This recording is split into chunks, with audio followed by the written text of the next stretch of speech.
C'est un grand plaisir de vous retrouver sur Weli TV. Mesdames et messieurs, bonjour à tous et bienvenue dans cette édition hebdomadaire dont voici le sommaire. Mesdames et messieurs, à la une de cette édition, 187 étudiants de ICETA ont reçu leur diplôme, toutes filières confondues à Kédougou, sous la présence de beaucoup d'autorités. Alerte au niveau du poste de santé de Pont, une structure qui manque pratiquement de tout. Les agents de santé de ce poste ont réagi à cette situation. Toujours au sommet de cette édition, la société civile de Tambacounda, sous la coupole du mouvement Yanamar, France Dégage et RADO, ont organisé une marche pacifique dans le cadre de revendiquer l'ouverture de la frontière malienne. La chronique de la semaine mettra fin à cette édition et sera présentée par Junior Ba. Mesdames et messieurs, restez avec nous dans un instant, le développement. Merci de nous rester fidèles, mesdames, messieurs, et comme annoncé en titre, l'Institut supérieur des études technologiques appliquées ICETA a remis des diplômes à 187 étudiants de toutes filières confondues, répartis en 4 promotions. La cérémonie s'est déroulée au Centre culturel régional de Kédougou sous la présidence de l'adjoint au préfet, du maire de la commune de Kédougou et de plusieurs autorités du Sénégal oriental. Le poste de santé du quartier Pont dans tous ses états d'après les travailleurs. En effet, cette structure manque de tout en allant des salles d'accouchement trop étroites et beaucoup d'autres imperfections. Les agents de santé, par le biais de l'infirmier chef de poste, font un appel du pied aux autorités pour pallier à ces difficultés. Les détails au micro de Weli TV. Le poste de santé ne date pas d'aujourd'hui et les bâtiments ne sont pas en très bon état. La maternité, elle est très étroite. Elle est très étroite. Nous ne disposons qu'une petite salle qui fait office de salle d'accouchement et qui fait aussi, qui est tout près de la route. Donc il n'y a pas assez de sécurité ni assez de, de discrétion. Alors que quand on parle d'accouchement, on parle d'abord de conditions idoines, mais aussi de discrétion. C'est pourquoi nous lançons un appel aux natifs du quartier Pont d'abord et tous les quartiers dont le poste de santé de Pont polarise pour qu'ils viennent en tout cas s'inquiéter d'eux-mêmes la situation de ce poste et essayer de faire avec nous pour que ce poste soit un peu réhabilité et que les conditions en tout cas dans lesquelles le poste est puissent avoir de meilleurs jours et qu'on espère leur appui. Nous, en tout cas, nous demandons à toutes les autorités de la ville, surtout la mairie, d'essayer de nous venir en aide, de saluer de passage aussi un projet qui est en train de construire un nouveau logement au niveau de ce poste. C'était de passage. Et espérons qu'après cela, on pourra avoir en tout cas d'autres partenaires qui vont s'engager à essayer de réhabiliter la maternité. Bon, je pense que les autorités sanitaires sont déjà au courant, parce que d'autant plus que à partir de certain nombre de femmes, on ne peut pas faire des accouchements. On est obligé de les transférer au niveau du centre de santé, vu l'exécuté des locaux.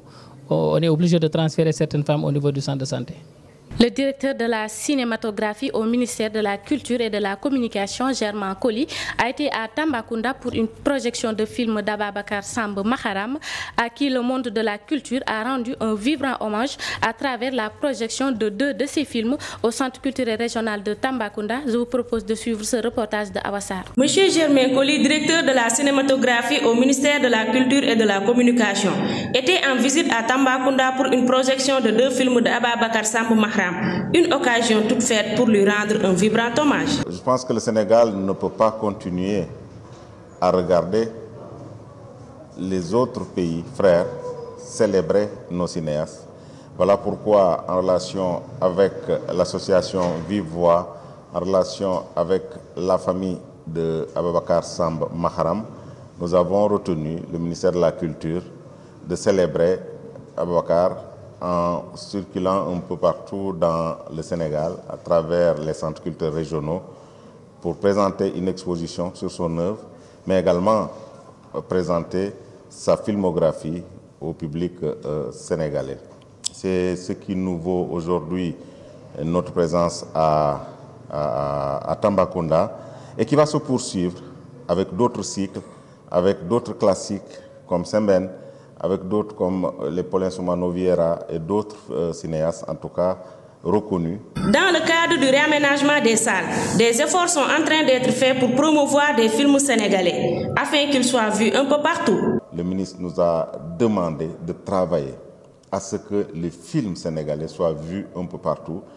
Et nous allons continuer à travailler. Mais c'est seulement dans la diffusion, en présentant ces films-là en mettant des programmes bien précis.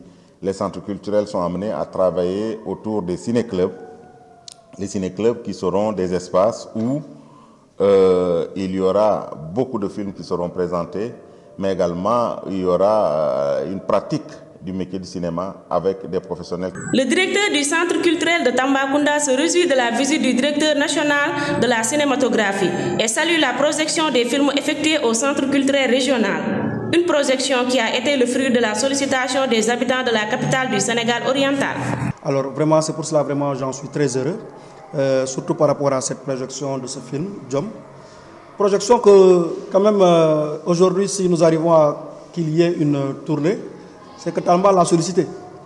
Vraiment, je pense que dès le départ, nous avons été vraiment montré notre bonne volonté pour, avec des tractations, avec des discussions avec la famille d'Ababakar Sam Mahram, notamment sa fille Gaël Sam, à qui vraiment nous transmettons vraiment nos hommages et nos remerciements encore.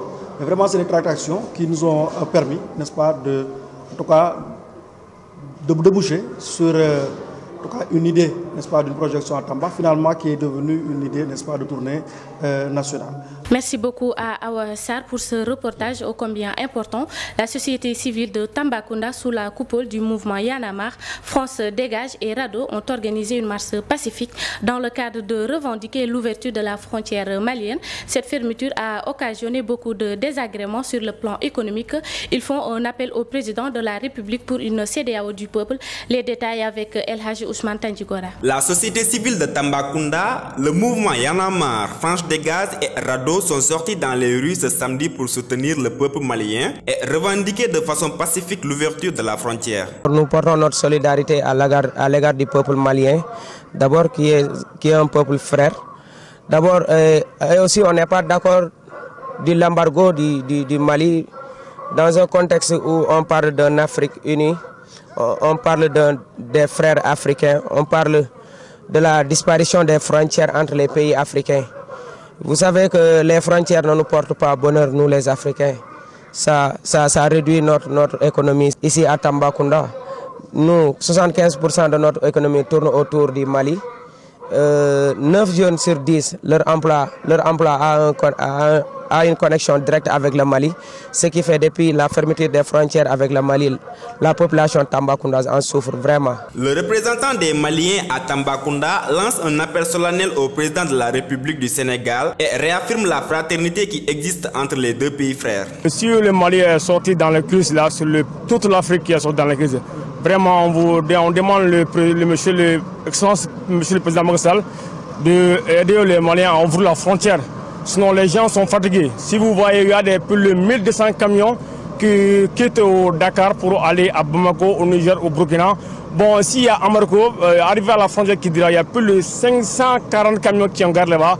Un mois, si vous avez calculé vraiment, c'est difficile quoi. Vraiment, les Maliens et les Sénégalais, nous sommes tous des frères quoi. Pour rappel, beaucoup de voyageurs maliens transfrontaliers ont été bloqués par les sanctions de la CEDEAO. Les États membres de l'organisation régionale ont à leur tour aussi décidé de fermer leurs frontières avec le Mali. El Hadji Ousmane Tandjigora qui était donc sur les lieux. À présent politique, après son installation à la tête de la commune de Kédougou, le nouveau maire Ousmane Sylla s'est prononcé à cœur ouvert au micro de Willy TV. Entre autres points, il est revenu sur ses objectifs dans la commune de Kédougou. Le maire a aussi adressé un chaleureux message à l'endroit des jeunes, comme quoi on peut réussir ses choix, il suffit juste d'y croire. Je vous propose de suivre ce reportage avec notre envoyé spécial Junior Ba et Hassan Diop. Tout d'abord, permettez-moi de remercier la population de Kédougou parce que cette victoire, c'est la victoire de la population. J'ai été élu, mais cela a démontré un peu une démarche inclusive qui est le développement de la région de Kédougou et le développement principalement de la commune de Kédougou. J'ai été élu sur un projet et ce projet est décliné en plusieurs axes, dont le cadre de vie qui est une de nos priorités, et également l'emploi des jeunes et la formation professionnelle des jeunes. Nous allons y travailler parce que la population attend beaucoup de choses de nous et nous avons senti qu'aujourd'hui, cette notion d'unité est très importante parce que la démarche inclusive est une démarche nécessaire et importante pour le développement de Kédougou. Il y a beaucoup d'attentes parce que je pense que Kédougou manque de beaucoup de choses. Il y a beaucoup de choses qui ont été faites bien sûr, mais il en reste beaucoup. Parce que Kédougou, il faut rappeler que c'est une zone minière. Et je peux dire que c'est la région la plus riche du Sénégal qui contribue en tout cas de manière très significative dans l'économie du Sénégal. Mais malheureusement, c'est aussi la région la plus pauvre du Sénégal, la deuxième la plus pauvre du Sénégal, et limite, je dirais, la plus pauvre. Parce que quand on va à Sédhiou aujourd'hui, on peut voir beaucoup d'infrastructures, contrairement à ce qui se trouve à Kédougou, où on n'a pas d'infrastructures. Donc ces infrastructures de base, que ce soit de l'eau, l'électricité, que ce soit l'assainissement, nous manquons de tout. Et nous pensons qu'aujourd'hui, la population en demande, pas de manière très importante, mais c'est une demande tout à fait légitime. Et nous devons y travailler en appelant, et en tout cas j'appelle l'État à investir davantage dans cette localité, parce que c'est une région qui est très importante pour le Sénégal et très importante pour la sous-région. Donc je dirais à ces jeunes, vous avez tout ce qui est possible, mais prenez votre destin en main. C'est-à-dire le changement, c'est avec vous. Vous pouvez décider. C'est ce que nous avons fait à Kédougou. Et j'ose espérer, en tout cas, nous allons voir des changements notables pour le développement de cette localité. Et nous invitons aussi les sociétés minières à permettre aux entrepreneurs locaux davantage à investir et en tout cas à gagner des marchés. Parce que pour moi, le développement ne pourra se faire que dans une démarche inclusive avec la population locale. Des jeunes du sud-est ont bénéficié d'une formation en théorie comme en pratique en agriculture. La GIZ a voulu renforcer la capacité des agriculteurs en les offrant une formation digne de nom. Elle compte élargir les opportunités à d'autres orientations. Depuis Saraya, la coordonnatrice au micro de WEDI-TV. Nous sommes ici dans le cadre des activités du centre et précisément nous sommes en train de dérouler une caravane sur la partie sud-est du Sénégal, dans les régions de Tambacounda et Kédougou. Et à cet effet, nous allons ratisser l'ensemble des départements qui sont sur cette zone-là. Alors, ces régions du Sénégal oriental, parce qu'elles présentent beaucoup d'opportunités qui vont permettre indéniablement l'insertion, faciliter en tout cas l'insertion des jeunes et des migrants de retour qui habitent dans cette zone-là. Pourquoi l'aviculture? Parce que c'est quelque chose qui marche bien sur cette zone-là. Il n'y a pas beaucoup d'acteurs qui s'activent dans ce secteur. Donc, c'est un secteur porteur qui présente une opportunité pour les jeunes qui habitent ici. Les critères de sélection sont assez élargi.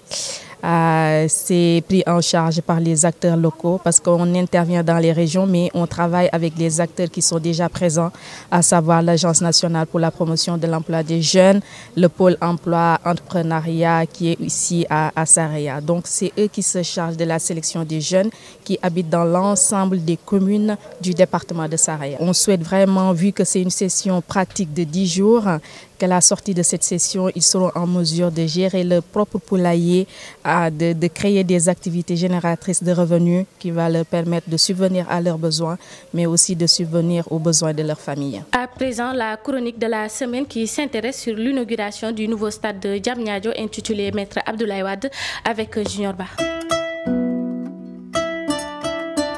Le Sénégal, vainqueur de la dernière Coupe d'Afrique des Nations et premier classement FIFA sur le continent, a désormais un stade aux normes internationales, inauguré le mardi 22 février dans la Liesse à Diamniadio, la ville nouvelle à une trentaine de kilomètres de Dakar.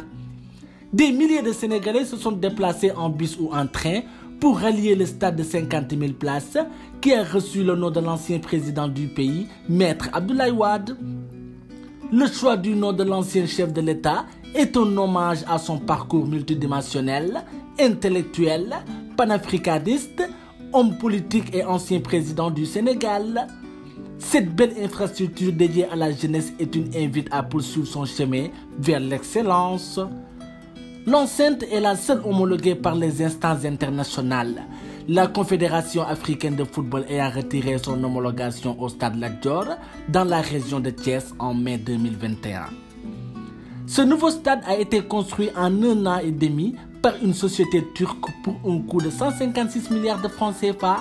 Oui, 156 milliards de francs CFA.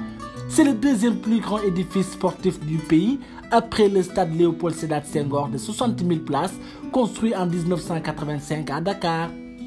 La nouvelle construction s'inscrit dans une dynamique de faire de Dakar un hub sportif afin d'éviter que des matchs soient délocalisés jusqu'en Asie, a précisé Mbaye Jacques Diop, conseiller en communication du ministère des Sports. Le stade est doté d'une centrale solaire, d'une puissance de 2 MW qui le rend quasi autonome en électricité. Le stade Abdoulaye Wade, initialement baptisé Stade du Sénégal, a été officiellement inauguré le mardi par le président Macky Sall en présence de plusieurs chefs d'État, dont les présidents turcs Recep Tayyip Erdogan et rwandais Paul Kagame, ou encore le président du Libéria et ancien joueur international George Weah. Le président de la FIFA Gianni Infantino figurait également parmi de nombreuses autres personnalités.